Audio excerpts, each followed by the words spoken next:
Hola a todos y a todas, soy Nati Chamorro, religiosa del Sagrado Corazón de Jesús, parte del equipo de los ejercicios espirituales para jóvenes, que junto a Tiempo Maíz hemos organizado este conversatorio.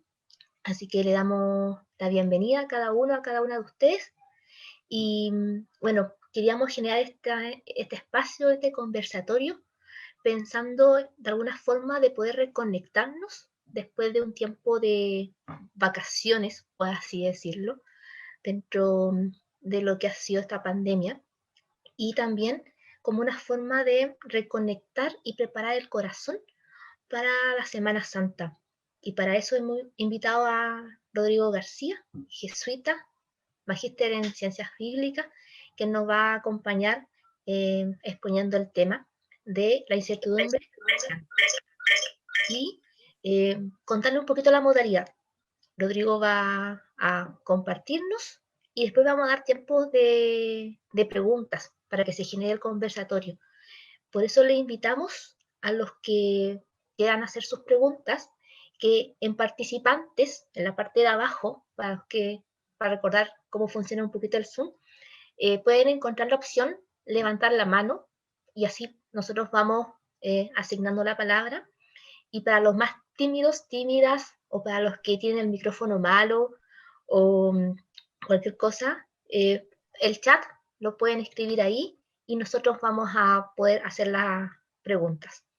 Así que, sin nada más que agregar, le damos la palabra a Rodrigo.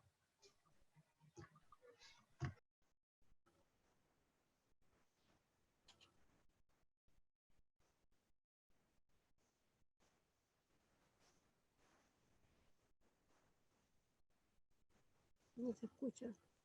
Rodrigo, tu micrófono, por favor. Ahí sí, ¿no? Ahí sí.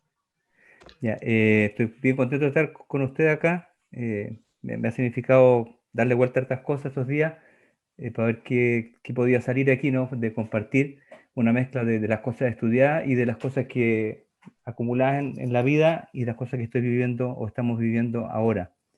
Esto de la incertidumbre a la esperanza.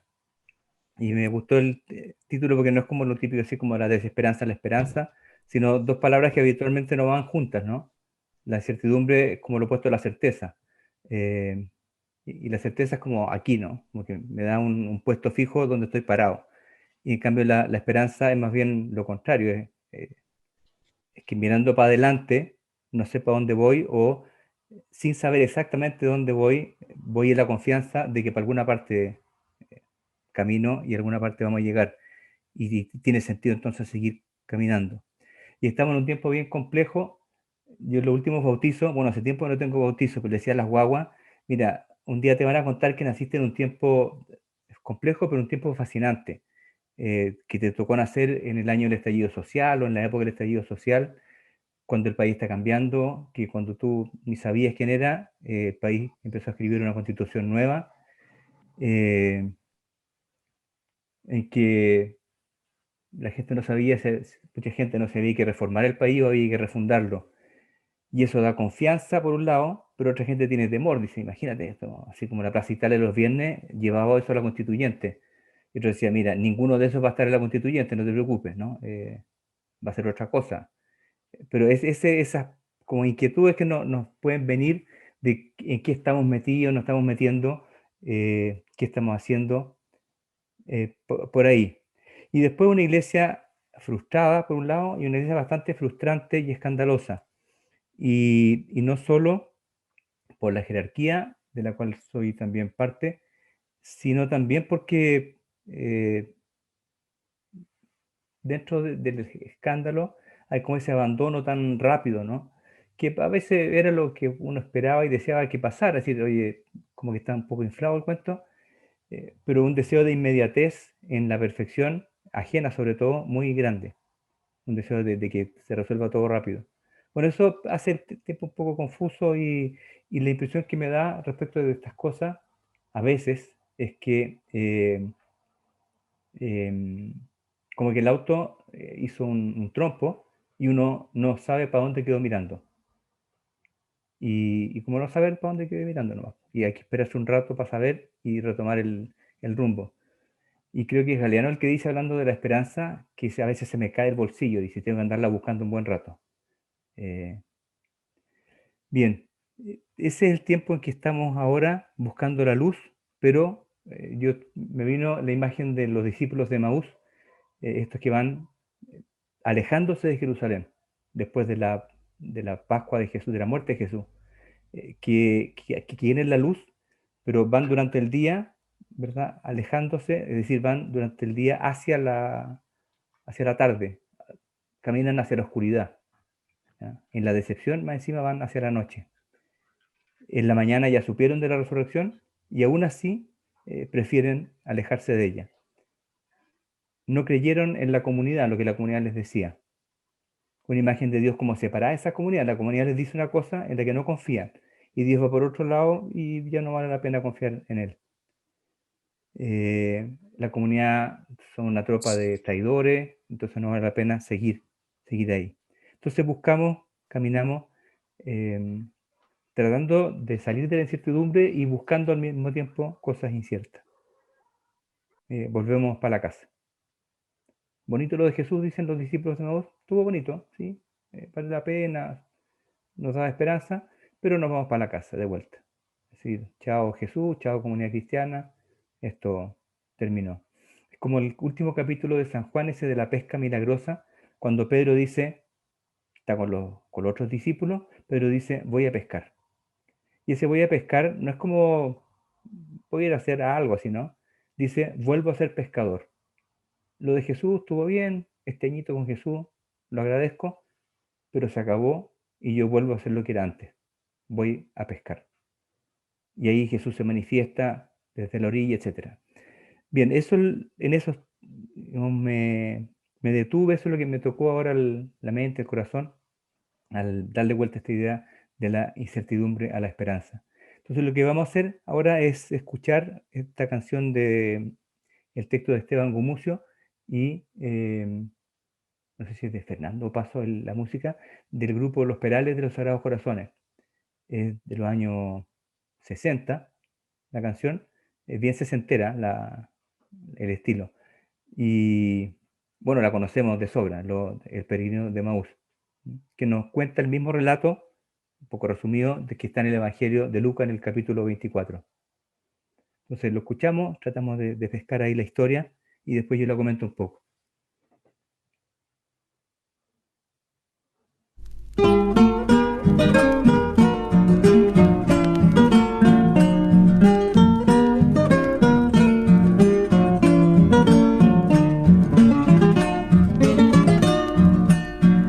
Que llevabas conversando, me dijiste buen amigo, y me detuve asombrado a la vera del camino. No sabes lo que ha pasado ayer en Jerusalén, de Jesús de Nazaret, a quien clavaron en cruz. Por eso me vuelvo en pena a mi aldea de Maús. Por la calzada de Maús, un peregrino iba conmigo. No le conocí al caminar, ahora sí, en la fracción del pan.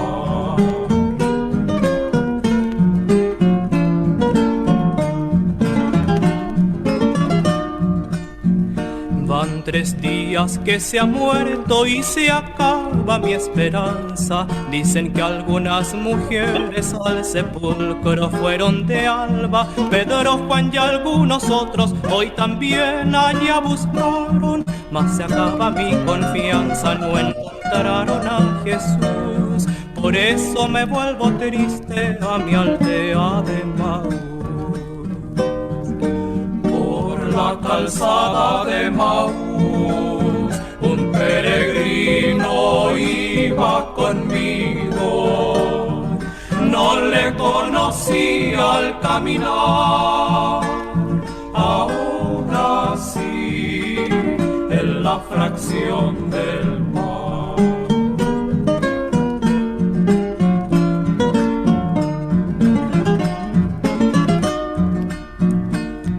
Tardíos corazones que ignoráis a los profetas, en la ley ya se anunció que el Mesías padeciera y por llegar a su gloria escogiera la aflicción. En la tarde de aquel día yo sentí que con Jesús nuestro corazón ardía a la vista de Maús.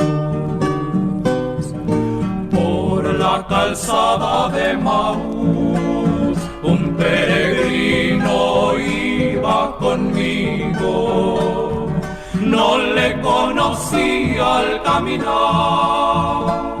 ahora sí, en la fracción del pan.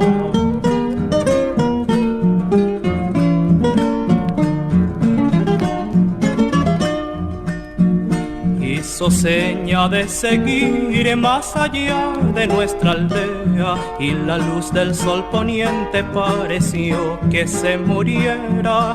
Quédate forastero, ponte a la mesa y bendice, y al destello de tu luz, en la bendición del pan, mis ojos conocerán al amigo de Maús. Por la calzada de Maús un peregrino iba conmigo, no le conocí al caminar, ahora sí, en la fracción del mar.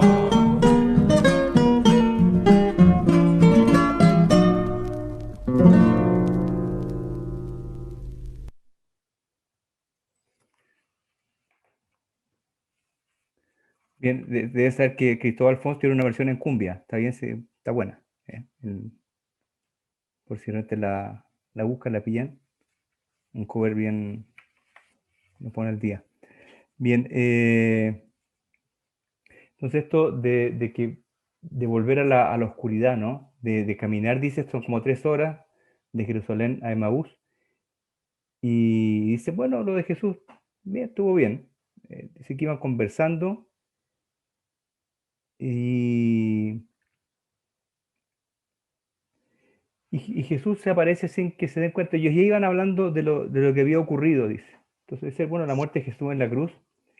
Y ahí hay dos cosas. A veces tocamos una y no tocamos la otra. O varias cosas. Pero una es que Jesús muere en la cruz. Ese es un hecho así que no podemos soslayar. Y hay otra cosa, es que Jesús muere solo en la cruz. Es decir, lo que uno lee en San Marcos. Dice, todos lo abandonaron. En el huerto todos lo abandonaron. Y esa es otra parte de la historia, que es muy importante, porque cómo sucede que estos que se dispersaron el viernes se reúnen a la vuelta, ¿no? del domingo. Y de los que lo traicionaron el viernes, traidores y todo, se vuelven a juntar el domingo. Entonces eso, cuando hablan de lo que había pasado, lo que había ocurrido, también es que las autoridades, como ellos mismos lo van a contar a Jesús, las autoridades judías lo entregan a los romanos para que lo maten. Entonces, esto es lo primero, ¿no? Como que lo que ha ocurrido, nosotros tendemos a concentrarlo en Jesús, y no es solo lo de Jesús, Él solo, ¿no? No es solamente eso. Dice que Jesús en persona camina con ellos y algo les impedía reconocerlo. Y este texto tiene una particularidad que es suficientemente amplio y vago al mismo tiempo que preciso, como para que podamos identificarnos con él. Porque cuando dice algo les impedía, cada uno puede encontrar qué es en mí ese algo. Porque cada uno ha experimentado en la vida un algo que me ha impedido reconocer a Jesús. No dice exactamente qué.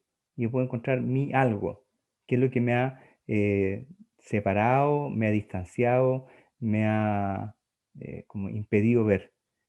No lo reconocieron, dice.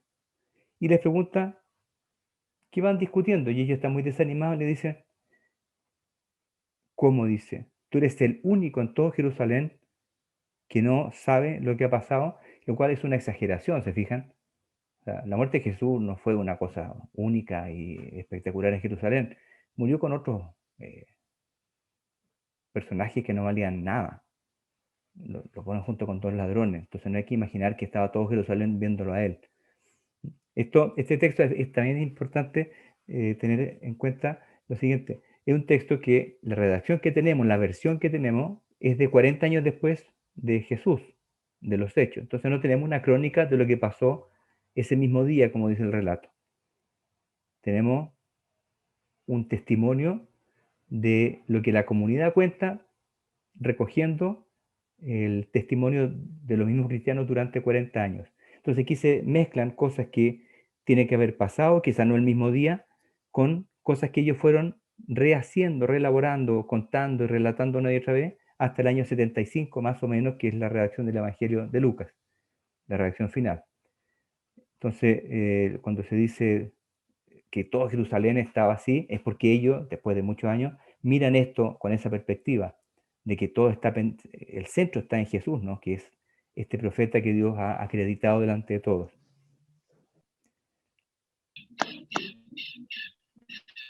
Entonces dice, eres el único en Jerusalén que no sabe lo que ha pasado ahí estos días.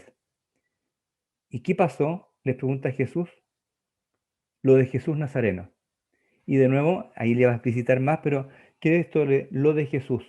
También es como una cosa muy abierta, aunque la va a especificar, pero igual que abierto, lo de Jesús, todo lo de Jesús. Y ahí mezcla como hechos objetivos con lo de ellos, que es lo que para nosotros significa Jesús. Y va hablando, ¿no? Dice, era un profeta acreditado por Dios y por todo el pueblo. Dice, los sumos sacerdotes, los jefes, renegaron de él, lo hicieron condenar a muerte por las autoridades y lo hicieron clavar en una cruz. ¿Mm? Y qué pasa que Dios, que lo había reconocido, porque le había dado poder para sanar, para reintegrar a los marginados, etcétera, lo abandonó en la cruz. Y el pueblo, que también lo había seguido y aclamado, lo abandonó también en la cruz. Entonces dice, este profeta, reconocido por todos, fue abandonado por todos y fue clavado en la cruz. Y nosotros pensábamos, y ahí hablan ahora de ellos, que él sería el que debía libertar a Israel. Pero llevan 2 días desde que sucedieron estas cosas. Y aquí una cosa propia de nuestro tiempo, que también hace crisis, yo creo, la inmediatez. Si las cosas no se resuelven rápido, como que no... Y yo, claro, no soy millennial y trato de entender, ¿no? Porque uno no elige nacer en la época ni en la cultura en que nace. Y entonces, en un tema de que, claro, los más jóvenes andan tan rápido y casi como que eso debería estar mal. Pero hay una cosa de inmediatez que a veces nos puede traicionar, como que si no se resuelve en 2 días, quiere decir que este Dios no vale, no existe. Si la iglesia no se arregla en 2 días, entonces abandono la iglesia. Si yo no cambio en 2 días, mejor me voy. Entonces dice, van 2 días de esto. Y luego añade una cosa que es muy interesante, dice, algunas mujeres de nuestro grupo nos han inquietado porque fueron muy de mañana al sepulcro y al no hallar su cuerpo, volvieron hablando de una aparición de ángeles que decían que estaba vivo.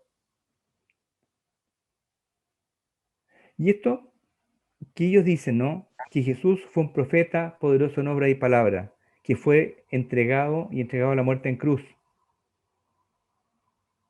Y que dicen que está vivo. Estas son afirmaciones como de ciertas fórmulas que van a aparecer en otras partes del Nuevo Testamento y que ciertamente no son de este mismo día. Este día, aquel mismo día es el día de la resurrección. ¿No?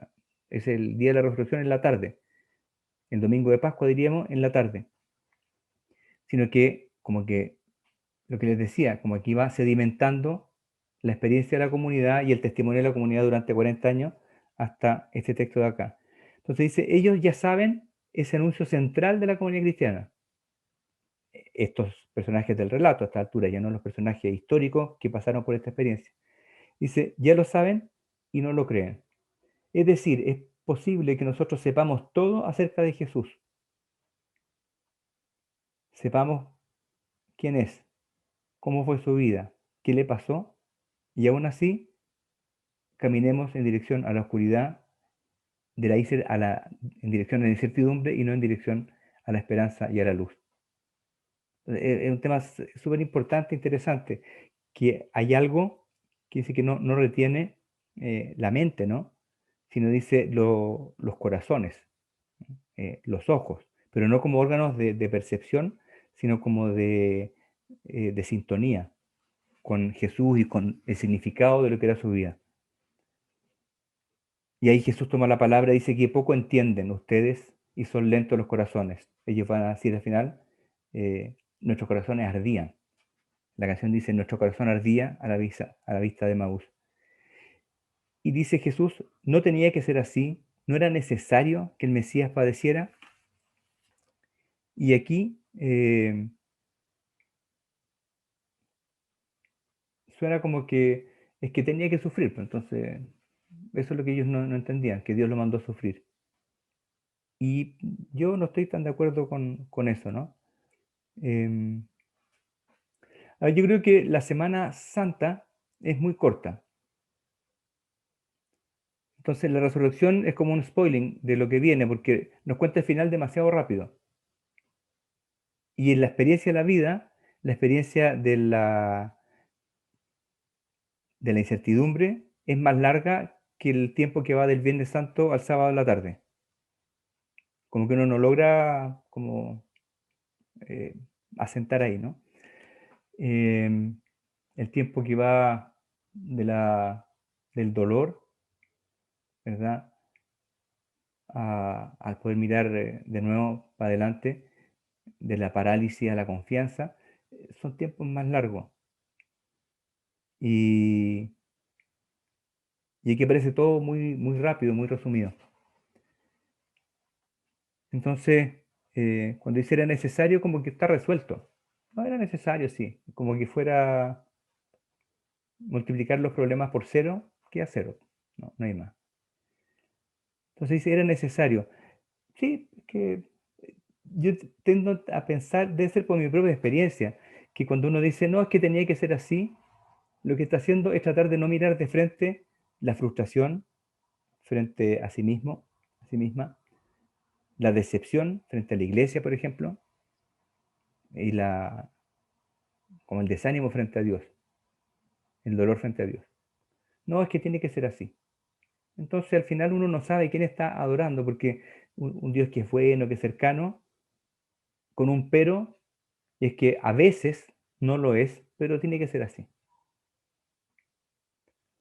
Yo no creo que Jesús quiera decir que tiene que ser así y que el Mesías tenga que padecer para entrar en su gloria, como que Dios tenía planeado una cosa un poco siniestra, inevitable, ¿no? Como que fuera bueno finalmente que alguien sufriera. No me parece que diga eso. Lo que yo creo que está diciendo es que más bien es inevitable, en ese sentido es necesario. No es inevitable que quien se ponga del lado de Dios le vaya de la misma manera como le va a Dios, y a Dios en general, en este mundo, le va muy mal. O sea, uno mira la historia, la cantidad de víctimas que hay, y dice, a Dios no le va tan bien como le gustaría, estoy seguro. Y el proyecto de Dios no le va tan bien como a Dios le gustaría. Y si alguien se pone del lado de ese proyecto, y si alguien se pone del lado de Dios, no le va a ir tan bien. Y eso, bueno, Jesús es como el paradigma, y uno mira para atrás a los profetas, y mira la historia de la iglesia, y mire la historia de la humanidad. Dice, quien se pone del lado de la justicia, sepa que no le va a ir tan bien, aunque vaya por el camino correcto. Por muchas razones, y no es necesario poner ejemplos, creo yo. Entonces, quien quiera encarnar el proyecto de Dios, que sepa, lo va a pasar más o menos. Y a veces lo va a pasar mal. Entonces dice, tardíos corazones que ignoráis a los profetas, dice la canción, en la ley ya se anunció que el Mesías padeciera, que por llegar a su gloria escogiera la aflicción. Entonces dice, escoge la aflicción porque escoge hacerse humano, no porque escoge sufrir. Y dice, yo me hago humano con la belleza de ser humano, con el riesgo de ser humano, con la ambigüedad de ser humano, con el conflicto de ser humano. Y eso es hacerse humano. Y eso yo creo que también tiene que ver con esto de Jesús, que a veces entendemos como que lo que hacemos nosotros es efecto de habernos acercado a Dios. Yo me acerco a Dios y el efecto es que empiezo a actuar tal o cual manera. Y si uno recorre la Escritura, lo que dice otra cosa, es más bien, mire, quien se acerca a Dios lo que hace es encarnar el proyecto de Dios. Entonces no es un efecto, sino que Dios, San Ignacio dice, está en nosotros habitando y trabajando. Entonces dice, si Dios habita y trabaja, nosotros somos Dios hecho carne para los demás. Dice, quien quiera hacer eso, le va a ir igual a cómo le va a Dios. No hay sorpresa. Entonces, ¿es necesario? Sí, porque es inevitable. No porque Dios tenga planes siniestros sobre nosotros, sino porque si nos involucramos en la vida humana, en el espesor de la vida humana, como Dios se involucra, si nosotros somos esa carne de Dios porque Dios se involucre en nuestra vida, así nos va a ir. Entonces dice, ustedes esperaban que esto fuera para arriba nomás. Y ellos dicen, sí, nosotros esperábamos que esto era para arriba. Por fin, ¿no? Por fin nuestra incertidumbre se iba a acabar. Porque había un profeta poderoso acreditado por Dios. Y eso significa que le va a ir siempre bien, porque Dios es poderoso, Dios cuida, salva, protege a los suyos. ¿Sí? Y acreditado por los hombres. Entonces, ninguno va a tratar de matarlo y Dios lo va a cuidar si alguien tratara de matarlo. Y ninguna de las dos cosas pasó. Bien, quien quiera, para allá va, que lo sepa. Y Jesús se involucra entonces en la belleza de la humanidad, en las posibilidades, en la ambigüedad y en el conflicto. Y esto ya lo habían visto siglos antes los profetas, no porque miraran el futuro y adivinaran lo de Jesús, sino porque se daban cuenta. Dice, mire, quien se ha metido en este cuento del lado de Dios, del lado de Yahvé, bueno, ha pagado las consecuencias. Jesús en eso no es una excepción. La excepción de Jesús está en que Él fue capaz de ir hasta el final, a diferencia de nosotros. Entonces era necesario eso, ¿no? Y encarnarlo significa esto. Entonces, ¿cómo se va a resolver esta situación? Ustedes deben conocer la historia de Los Miserables, la novela de Víctor Hugo. La historia se resuelve hacia adelante, ante la decepción, la desesperanza, la vida sin futuro. Entonces, Jean Valjean es un preso, lo toman prisionero, él se roba un poco de comida, unos panes, para darle de comida a un sobrino que pasa hambre, y lo meten preso por 7 años. Y trata de arrancarse y le dan 12 años más por tratar de arrancarse de la cárcel. Entonces a los 19 años sale y nadie quiere darle ni comida, nada, trabajo, nada. Y llega a la casa a pedir comida a la casa de un obispo y el obispo, sin preguntarle nada, le dice, pase a comer con nosotros. Y le atiende con lo mejor que tiene, sus cubiertos de plata, etc. Y él mismo mira sorprendido, ¿no? ¿Cómo me atienden? Sí, le dice, y si él quiere alojar también. Dice, sí, pero yo soy peligroso, no le conviene. No hay pregunta. Quédese con nosotros. Bueno, la historia sigue porque durante la noche Jean Valjean se roba los cubiertos de plata y huye de la casa. Y a la mañana siguiente llegan los soldados con él, se le llevan y dicen, mire, aquí hay este hombre con estos cubiertos de plata que seguramente son suyos, dice que usted se los dio. Y el obispo lo mira y le dice, estoy muy enojado con usted. ¿Por qué no se llevó los candelabros?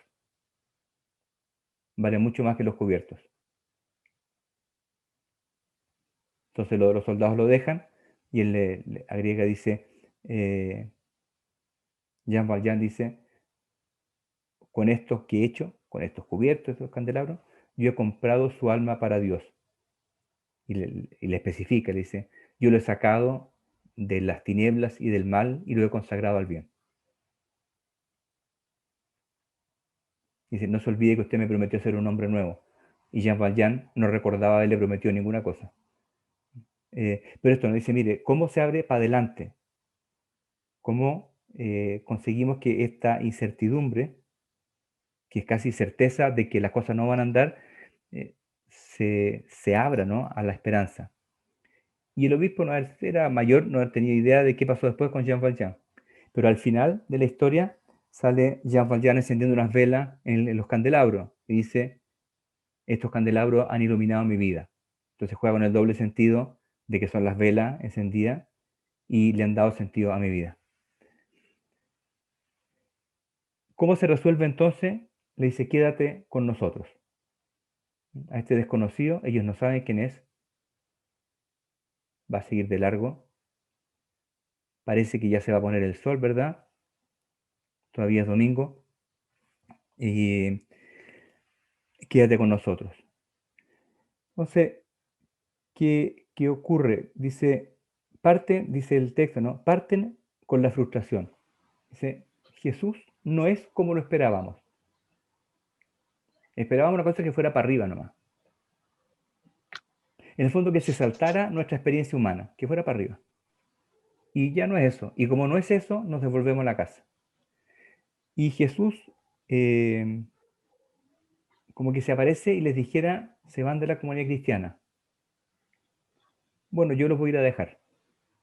No es necesario que sepan quién soy. Pero no se van solos. Yo no me decepciono de ustedes. Lo que no quiere decir que no sea exigente, que no los confronte, ¿no?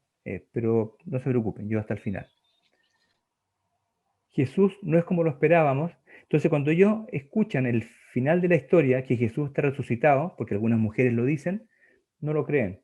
Porque a ellos les interesa un Jesús que no muera, no un Jesús que esté vivo para siempre con ellos.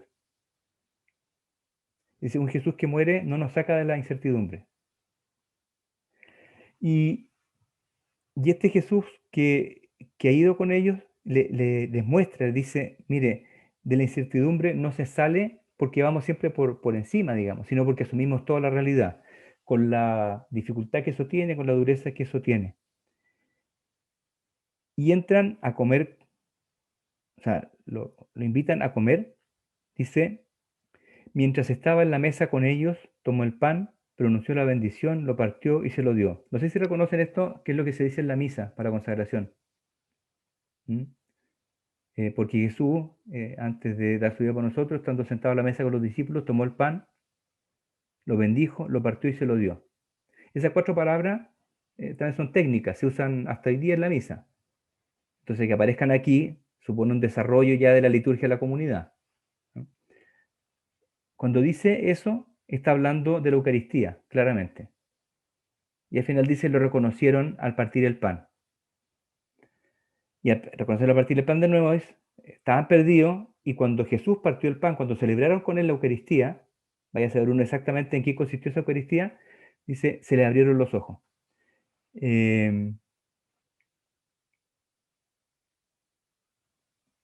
Entonces, ¿cómo se abre esto? Dice, lo invitan a comer y ahí celebra la Eucaristía. Dice, Jesús parte el pan para ellos y desaparece. Entonces dice, ¿dónde está ahora Jesús? Y volvió a desaparecer. Y ellos ahí vuelven, dice, en la comunidad. Y esa fe que tenían como cerrada, y nosotros con Jesús, solito, se vuelve una fe que es nosotros y Jesús, pero en la comunidad, no por separado. Entonces deja de ser una fe en Jesús como para devoción personal. Y para que nos vaya bien a nosotros, que es lo que uno espera, ¿no? Si uno le reza al Dios correcto, uno espera que le vaya bien, es como básico. Uno si le reza al Dios correcto no le puede ir mal en la vida. Es como la aspiración. Y si no, ¿cómo se explica, no? Hay una novela de un italiano, Alberto Moravia, él es bien anticlerical, ¿no? Es decir, agnóstico. Y bueno, la romana habla de su mamá, dice una mujer pobre, que dice, de joven fue bien piadosa y religiosa, pero llegó un momento en que dijo, ¿sabes, hijo? Una reza, se porta bien, hace las cosas correctamente, y los ricos siguen ricos y los pobres seguimos pobres. Se ve que ellos saben rezar mejor que nosotros. Se ve que o yo no sé rezar, o no lo rezo al Dios correcto. Pero ¿cómo se explica, si hago todo bien, que no me vaya bien? O el baile de los que sobran, que era como el himno del estallido, uno de los dos, que dice, a otros enseñaron secretos que a ti no. ¿Por qué si uno reza al Dios correcto no le va bien? Que es la pregunta sobre Jesús, ¿no? ¿Por qué si Jesús de verdad estaba acreditado por Dios, le fue mal? Conclusión, Jesús no era el Mesías que esperábamos. Y sí era, porque lo de Dios es precisamente meterse él en la incertidumbre nuestra y no saltársela. No es como que andar con una caña de pescar tirando fuera, ¿no? Entonces parte con la frustración, no es como lo esperábamos. Y al partir el pan, vuelven a la comunidad, vuelven a creer en el otro. Y en la comunidad está la confirmación. Y cambia la imagen de Dios, que ya no va como yuxtapuesto, ¿no? Está la vida de la comunidad y Dios como caminando al lado. Sino que en la confianza se percibe que Dios va por dentro de la comunidad. Y que en la experiencia de la iglesia también está la comunidad. En la vida, y en la vida cristiana también, perdemos el rumbo y el sentido de la presencia de Jesús con nosotros. Eso es lo que dice el texto, ¿no? No solo el día de la resurrección, para adelante. Les decía, este es un texto muy trabajado. Como que nos desorientamos y nos decimos, ¿sabes que me vuelvo para casa? O de mil maneras. Pueden ser decisiones o puede ser a veces la inercia, como que uno va lentamente dejando fuera ciertos criterios o ciertos estilos o ciertas acciones, como que se van diluyendo y es como que, oh, si esto ya no sirve mucho, ya perfecto, ¿y qué va a hacer en lugar de eso? Nada. No, no. Mira, iba a misa esta parroquia, pero no me gusta mucho y no voy a ir más a misa. O sea, como que, o yo participaba en una comunidad y no está muy bien, entonces, ¿y estaría bien en una comunidad? Sí, pero no voy a buscar ninguna. En lugar de tomar decisiones, decir, mira, esto no, y yo creo que está bien así, como decisión, o esto no, y cambio por otra cosa que sí, ¿no? Como una decisión. Bien, perdemos el rumbo, a veces el sentido de la presencia de Jesús con nosotros, y como que nos vamos alejando, y en lugar de buscar la esperanza, la luz, buscamos la incertidumbre y la oscuridad. Y dice, y la comunidad se reúne el primer día de la semana, que vendría a ser el domingo, el día de la resurrección, y parte el pan. Parte el pan, ¿verdad? Lo comparte, celebra la Eucaristía, y cuando celebra la Eucaristía, la misma comunidad descubre que Jesús está vivo en medio de ellos, y eso los mueve a caminar con esperanza, a reunirse con más fuerza. Y hay una cosa que, vuelvo atrás, que también es importante, no es solo el consuelo para enfrentar, la fuerza para enfrentar el día a día, que es fundamental, sin eso no, ¿quién vive, no? Sino también hay una cosa como más abierta, que podría llamar política, en el sentido de que tiene que ver con la sociedad. Cuando dice que Jesús encarna el proyecto de Dios, y por eso le va mal, bueno, encarna el proyecto de Dios y en eso le va bien, porque transforma el mundo según lo que Dios quiere. Em, al aceptar, ¿verdad? Al partir el pan, al aceptar al Señor resucitado, están aceptando también les decía, la ambigüedad y el conflicto que hay por vivir de acuerdo a cómo Dios quiere. Entonces no queda en el interior, como volcado así en mi corazón nomás, o adentro de la comunidad, sino también hacia afuera. Dice, esto tiene que ver con transformar el mundo, si no, no tendría mucho sentido. O sea, ¿qué estaríamos haciendo acá? Tiene que ver también con eso. Eso me parece también es fundamental. Entonces no es un texto que dice, bueno, vayamos a misa para sentirnos mejor, o solo para sentirnos mejor. Vayamos a misa para que nos dé fuerzas, para que este cambio que es lento, cuente con nosotros también todo el tiempo. Y para que esto que vivimos, esta fuerza que recibimos, se convierta, ¿verdad?, en carne para que Dios transforme la vida de otras personas. Por ahí lo veo yo. Entonces, una recuperación del rumbo. Cuando la comunidad celebra la Eucaristía el domingo, reconoce la presencia de Jesús en medio de ella, de Jesús que siempre ha estado caminando, incluso cuando no lo veíamos. Entonces una comunidad que vuelve a reunirse para fortalecer su compromiso consigo misma, con cada uno, con cada una, y con la comunidad, con la sociedad.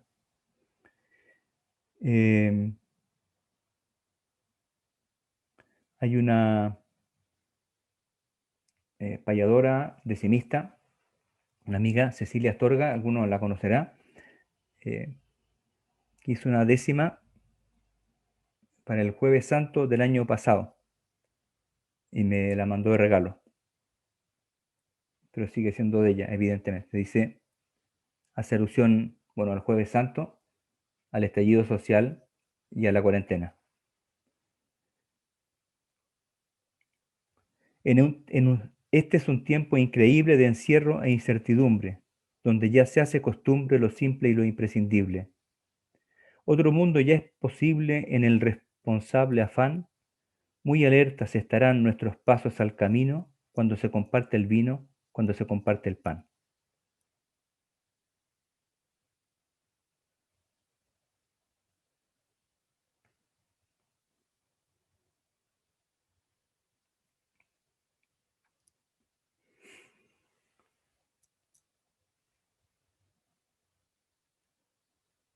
Pidámosle a María que estuvo así al pie de la cruz. Yo creo que así como lo magnífico de María, la Virgen, es como que siempre creyó.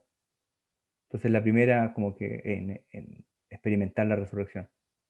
O sea, Ignacio dice en los ejercicios espirituales, dice, la primera aparición es a la Virgen María. Y dice, y eso no está en ninguno de los evangelios, pero cualquier persona inteligente se da cuenta que la primera aparición es a la Virgen María. Así que la primera meditación de la resurrección va a ser la aparición a la Virgen. Y yo creo que tiene que ver con eso, con que nunca dudó del sentido de lo que estaba pasando. Entonces pidámosle que, como dice la salve, nos muestre a Jesús el fruto bendito de su vientre. Digamos, Dios te salve María, llena eres de gracia, el Señor es contigo, bendita eres entre todas las mujeres y bendito es el fruto de tu vientre Jesús. Santa María, Madre de Dios, ruega por nosotros pecadores, ahora y en la hora de nuestra muerte. Amén.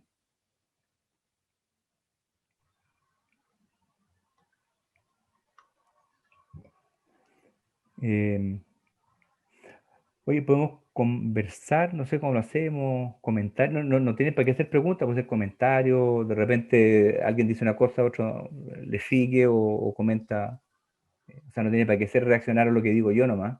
Yo dije cosas que se me ocurrieron, como le dije, a partir de lo que estoy pensando, viviendo ahora, de otras cosas, de los estudios, en fin, ¿no? Recordamos que puedan levantar la mano o a los que tienen malo el Mm. micrófono puedan escribirlo en el chat y para nosotros para poder leerlo.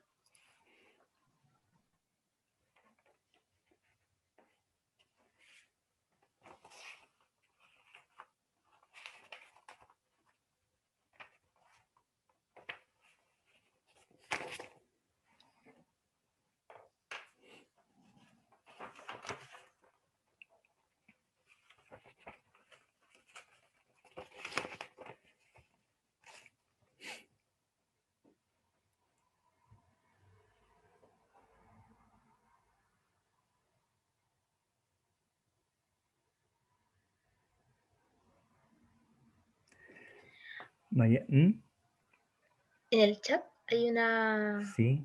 comentario que dice de María Isabel Hamilton, Mm.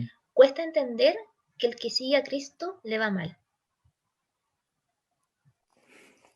Sí. ¿Alguien más quiere comentar eso?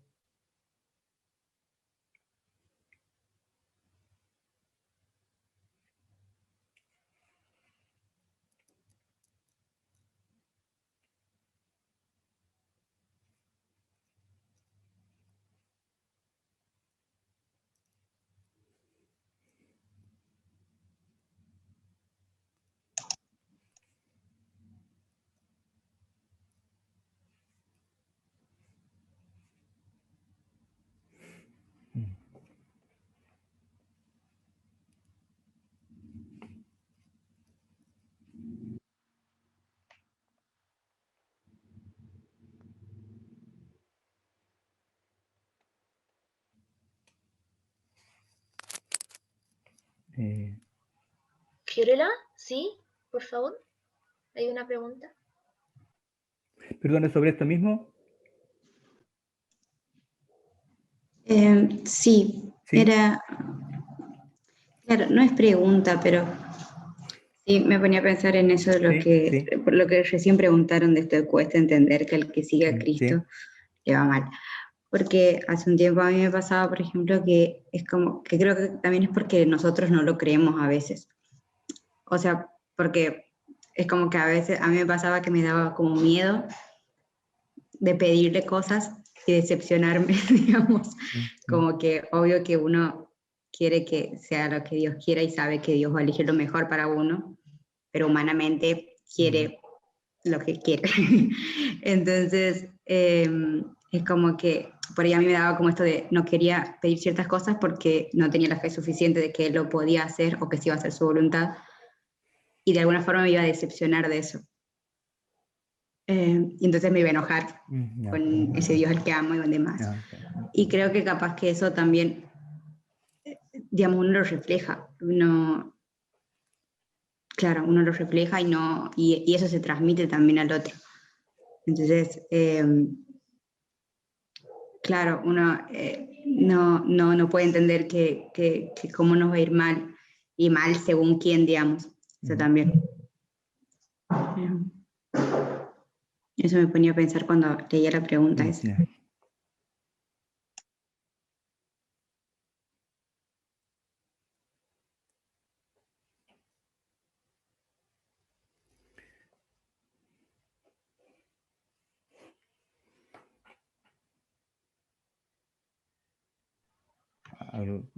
Comenta Felipe Navarrete. Ahí, sí, Felipe. Yo lo veo al revés. Sí. Si es que te está yendo bien, puede que no estés siguiendo a Jesús. Si no hay críticas en las opciones vitales o cuestionamientos a cómo estoy viviendo, puede que mi seguimiento no sea a Jesús del Evangelio.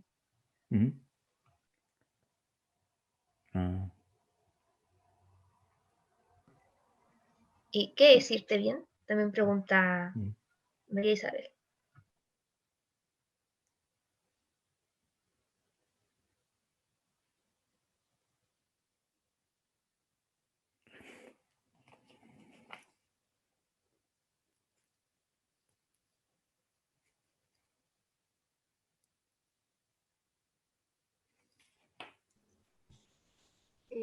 Pienso que es difícil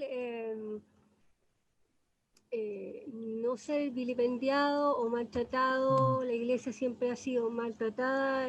Los que han seguido a Cristo siempre nunca fueron muy bien mirados ni muy bien tratados. Muchos fueron tratados de locos.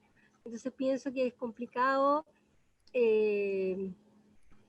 decir que a uno le va mal con sí a Cristo. Yo creo que no. Pero pienso que hay lo podemos ver en los mismos sacerdotes y todas las religiosas y la gente consagrada. Yo también lo fui en algún minuto consagrada, en que sí uno es muy mal entendido de cómo haces esta locura de dejar todo botado, tu carrera universitaria, tu vida, no vas a tener hijos, no te vas a casar, no vas a hacer nada por seguir a Cristo. Eso a veces cuesta mucho entenderlo. Entonces ahí por ahí de repente te dicen así como que te va mal con Cristo, eres pobre, no tienes plata, no vas a hacer nada en la vida, no vas a lograr nada en la vida, pero uno va, yo creo que Cristo nos va allanando el camino para ir demostrando con testimonio de vida que no es así, sino que Cristo es el camino y uno tiene que seguir nomás, a pesar de que hay veces que uno piensa que va por un camino de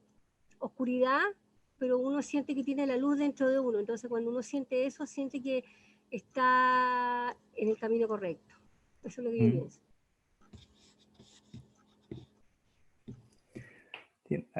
A ver, ¿sabe? Yo tal vez la expresión es mala la mía, podría decirlo de otra manera. Seguir a Dios no garantiza que uno le vaya bien. ¿Y qué se quiere decir esto? Que si uno, no sé, se empeña en ser una persona justa, eso no garantiza que no lo van a tratar con justicia. Ninguna garantía. Y que si uno es honesto en sus negocios, van a ser honestos o honestas con uno. Ninguna garantía. Porque como uno está con el Dios correcto, entonces ese Dios como que le garantiza a uno que lo van a hacer. No hay ninguna garantía. Porque Jesús, que le rezaba al Dios correcto, porque es Dios mismo, ¿no? O sea, ¿cómo no va a saber cuál era el Dios al que tenía que rezarle? No le fue bien. Y la próxima semana celebramos, o recordamos, no sé, 41 años del martirio de Monseñor Romero. Yo no puedo creer que Dios quiera que a nadie lo maten de un balazo durante la misa o en ningún momento. Y en El Salvador hubo como 80.000 muertos durante la guerra civil. Entonces no puedo decir que Dios como que haga una excepción a esa norma de justicia de que la vida es digna para que llegue a los altares. No, ¿no? Entonces dice, el ser alguien que lucha por la justicia, sobre todo de gente que está siendo como masacrada en El Salvador, no le garantizaba salir como sobrevivir a la situación de guerra en la que estaban. Y así mucha gente. Y no solo, digo, cristiano, hay gente que encarna lo de Dios sin ser cristiana, porque no tiene que ver, o sea, ese proyecto de Dios de vida, de dignidad, es más grande que nosotros, ¿no? La iglesia. Ese proyecto de Dios está como difuso en todo el mundo, en toda la humanidad, en toda la historia. Entonces eso, y puede que a uno le vaya bien, ojalá, pues. O sea, le vaya bien en el sentido de que sea tratado como se merecen las personas. Ojalá, ¿no? Pero no hay ninguna garantía de que los inocentes no sean humillados, ¿no? No tienen ninguna garantía. A eso me refiero. Entonces dice, nosotros esperábamos que a él le iba a ir bien, pues, o sea, que él no iba a ser maltratado y humillado como lo fue. Y mire, terminó como terminan los peores. Lo cual, en la mentalidad antigua, pero todavía existe esa mentalidad, es una demostración de que no, entonces, bueno, no era una blanca paloma, pues. Si le fue tan mal, imagínense, ¿no? Lo trataron tan mal y nadie salió a defenderlo, algo hizo. Todavía eso lo escuchamos e incluso a veces lo decimos. Y ahí se da vuelta. Entonces esto es interesante, los discípulos de Maús, que ellos se dan cuenta de que sí es posible que el Mesías muera en la cruz. Entonces que la cruz de Jesús no contradice su esperanza. Y que lo grande de Jesús es precisamente que ahora uno puede encontrarse con Dios incluso en la incertidumbre. Y no como pasar por el costado, ¿no?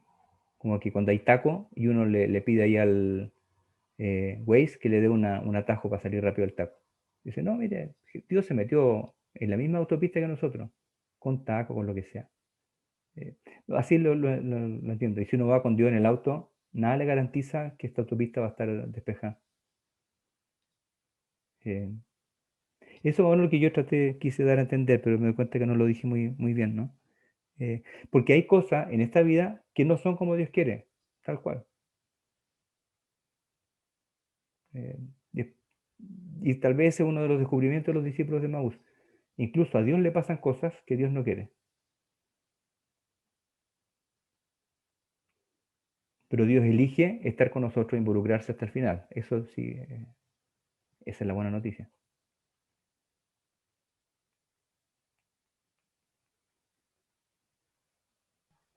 Entonces cuando yo decía esto de pasar del Viernes Santo al sábado de resurrección tan rápido, es decir, no, es que seguramente Dios lo quiso. Pero ¿qué es lo que Dios quiso? Dios lo quiso como que, bueno, Dios lo mandó a la muerte, o Dios quiso como meter su vida en medio de la nuestra. ¿Qué es lo que Dios quiso? Más o menos eso es como para mí hay más, estoy seguro, pero como se me ocurre en este momento, ¿no? Como esas dos posibilidades. Como poner una tapa nomás para que no haga problema, o decir, bueno, ¿qué significa entonces delante de Dios y de nuestra fe y de la decepción que puede significar? ¿Qué significa esta incertidumbre y que las cosas no salgan como esperaba o como yo creo que Dios incluso las quería para mí y para todos, ¿no? Pero también es muy importante la pregunta, ¿qué significa que te vaya bien? O que me vaya bien, eso es.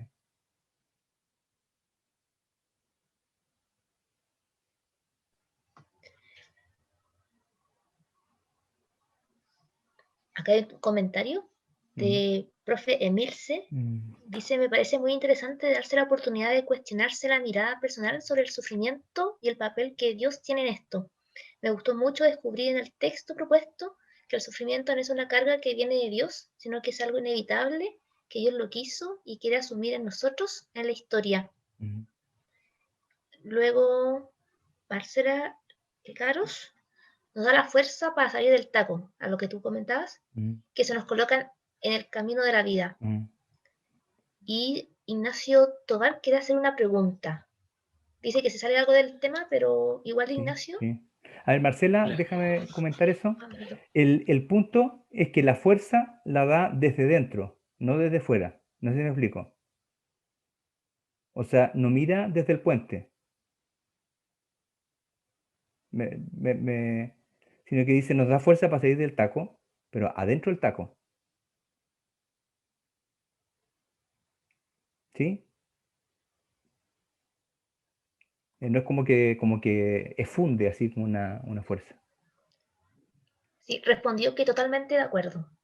Ya. Sí, perdón. Entonces, ¿quién iba a comentar? Ignacio.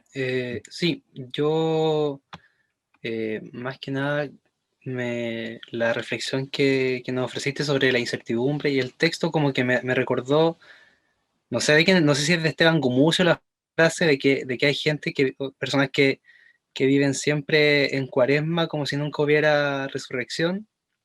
Y me pasa que siento que también es verdad esto de que es muy corto el paso del viernes a la resurrección, y siento que hay mucha gente de repente que su vida es básicamente mucha incertidumbre y mucho Viernes Santo y mucho Sábado Santo. Entonces, lo que yo quería como comentar o preguntarte, son hartas preguntas en realidad, pero yo siento que vivimos un tiempo de muchas incertidumbres, o yo al menos siento muchas incertidumbres, y siento que hay incertidumbres como racionales, así como los discípulos que sus expectativas se cayeron, y yo creo que hoy día también vivimos mucha incertidumbre desde cómo nos aproximamos a Dios racionalmente, y a mí me cuesta mucho identificar ese momento en el cual los discípulos sienten que le arde el corazón. O sea, siento que ahí, a mí al menos, y a lo mejor me arriesgo dando un diagnóstico, pero siento que como iglesia también nos faltan herramientas para esa parte como más de emocional o de sentir como internamente a Jesús, así como para sortear esa incertidumbre. Entonces, esa es como, como lo que me pregunto es, para no quedarnos en la incertidumbre, no basta con un entendimiento racional, pero siento que también nos hemos alejado mucho de una parte más, de una relación con Dios no tan intelectual. No sé si se entiende, y a mí, o al menos yo siento que me faltan herramientas a veces para superar esa incertidumbre sin irme a lo que yo sé que dice la teología o lo que qué sé yo. Sí.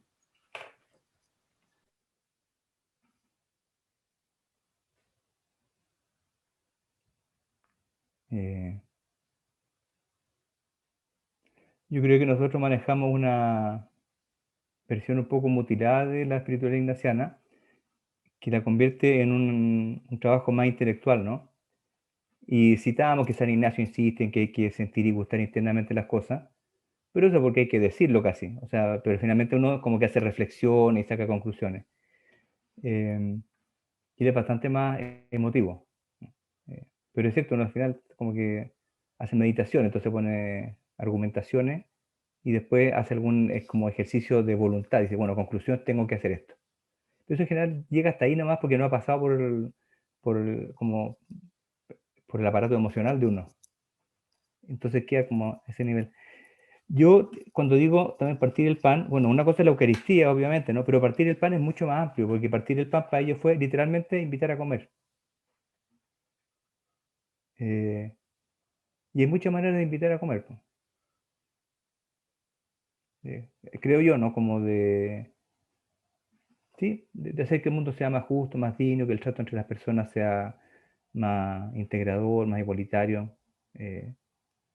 Eso creo yo, ¿no? Como,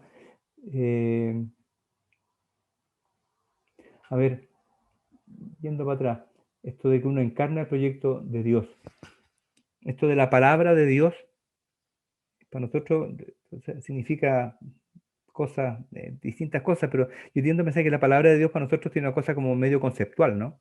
Que al principio era la palabra y así, ¿no? O que Dios dijo, entonces son como decretos de Dios, así Dios dice cosas que hay que hacer, obviamente, entonces es como pura moral lo que da vuelta en torno a la palabra. Y la palabra de Dios es más bien como el proyecto de Dios para nosotros.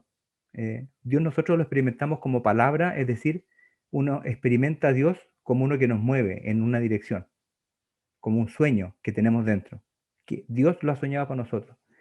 Entonces, en la medida que vivimos de acuerdo con ese sueño, estamos encarnando esa palabra, y no solo efectos, como que Dios tiene un sueño y nosotros somos como el acción-reacción, ¿no? Como nosotros somos el efecto de esa acción de Dios. No, nosotros, es Dios que se hace carne en nosotros. Y San Ignacio lo pone en un texto del ejercicio cuando habla de la encarnación, dice, Dios así nuevamente encarnado, que puede referirse incluso al rato de oración, que Dios se hace carne cuando rezo. Y yo creo que algo de eso puede, como lo creo yo, no tiene que ver con con esto del partir el pan, que cuando Dios se hace carne, eso es partir el pan. Cuando se hace carne en mí o cuando yo lo veo, ¿no? Lo puedo contemplar, que se hace carne. Cuando lo de Dios se hace realidad, lo de Jesús. Y es una experiencia, a veces, o sea, es obvio que tiene algo como de la percepción, pero a veces es más emocional que otra cosa. Es como, es bonita nomás. Y eso es como escuchar cantar los pájaros, es bonito, nada más. Y eso, ¿no? ¿Qué más? Y así otras cosas, o gestos súper simples de ayuda así entre las personas, o de... Sí. Todo lo que parece hacer más humana la vida. Pablo VI dice, pasar de condiciones de vida menos humanas a condiciones de vida más humanas. Y va haciendo una lista larga, ¿no? Pero eso. Y eso requiere estudio, y requiere trabajo, requiere técnica, y requiere también contemplación así simple, de lo más como inmediato. Todo. Yo por ahí lo entiendo, pero entiendo, creo entender lo que dices tú, que uno a todo le pone como, tiene que sacar, no sé, la calculadora para todo, ¿no? Y no, hay cosas que son de piel nomás. Ujú. O sea, por ejemplo, los sacramentos son todos muy sensoriales.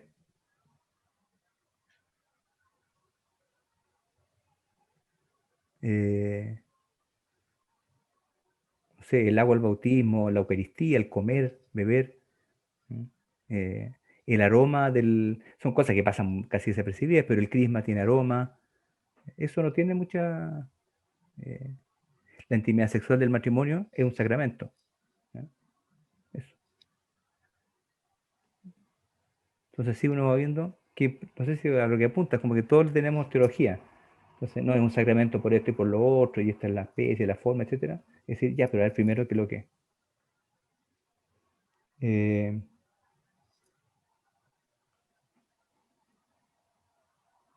Sí, no sé si va por ahí, pero yo creo que además, así, más culturalmente nos faltan herramientas para el tema más emocional, así, de la percepción más simple.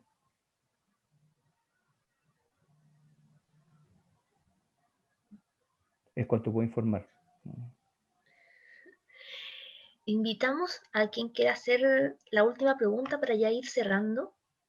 Si la quiere escribir o si alguien quiere hacer un comentario.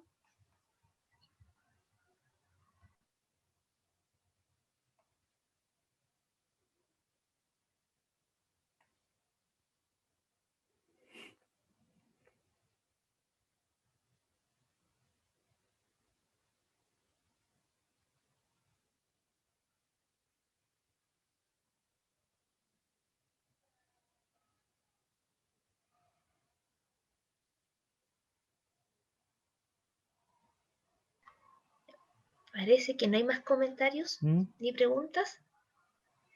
Entonces, a ver, Felipe Navarrete, por favor. Ya. Hola, buenas tardes. Primero, un poco a lo que yo me refería con que te vaya bien, es como quedarnos pegados en nuestra seguridad. Como si me va bien, estoy seguro, estoy cómodo, tranquilito, y la noticia de Jesús no me sacude, es porque puede que el criterio sea que no me está yendo, que no estoy haciendo las cosas bien, o sea, no estoy siguiendo a Jesús.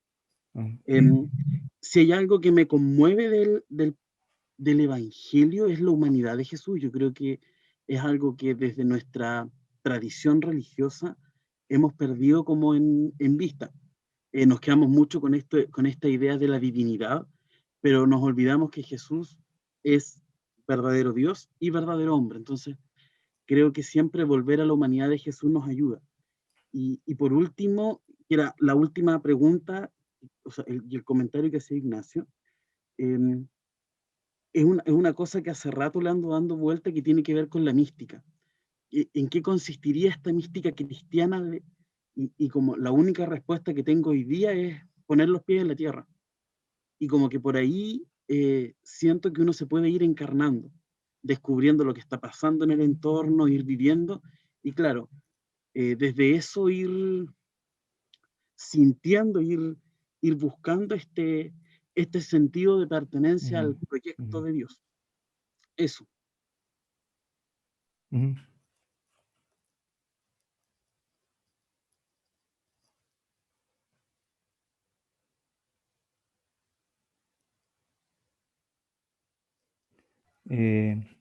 Perdón, Rodrigo. ¿Sí? Y Marcela del chat escribió que en lo personal yo sentí un llamado muy fuerte cuando me confirmé, especialmente cuando oí mi nombre. Fue un momento muy potente en mi vida. Mira.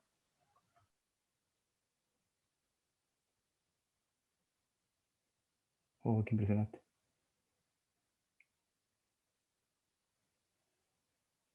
Gracias, Marcela.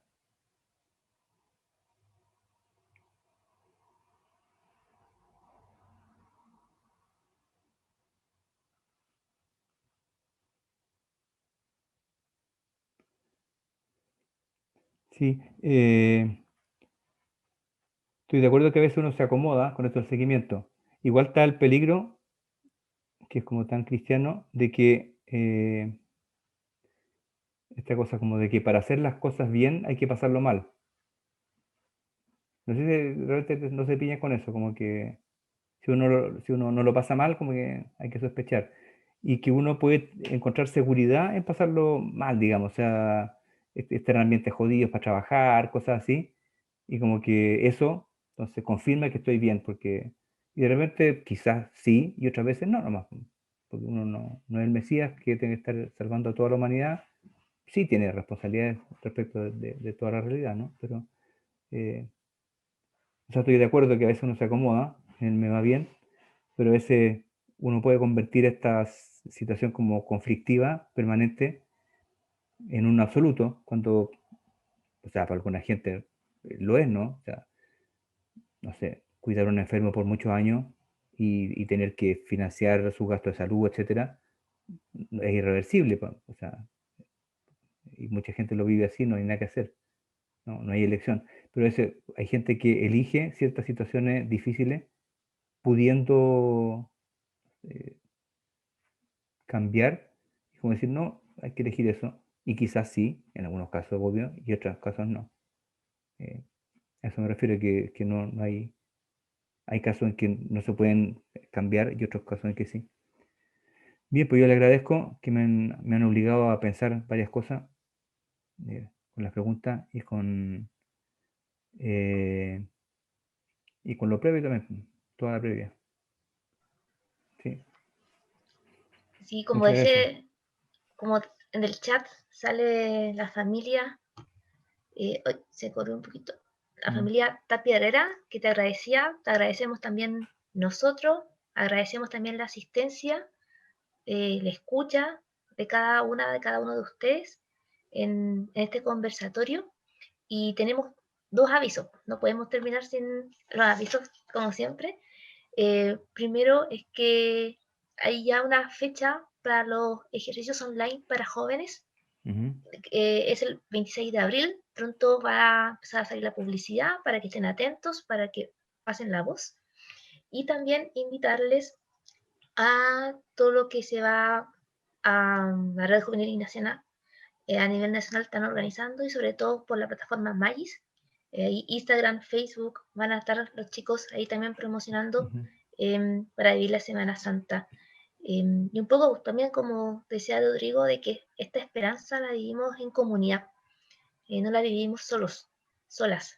Entonces también que podamos también ir cultivando mientras podamos el sentido comunitario, y que vamos caminando juntos y juntas. Así que muchas gracias a todos por estar aquí, y bueno, nos estaremos ahí viéndonos a lo mejor en otra actividad. Muchas gracias.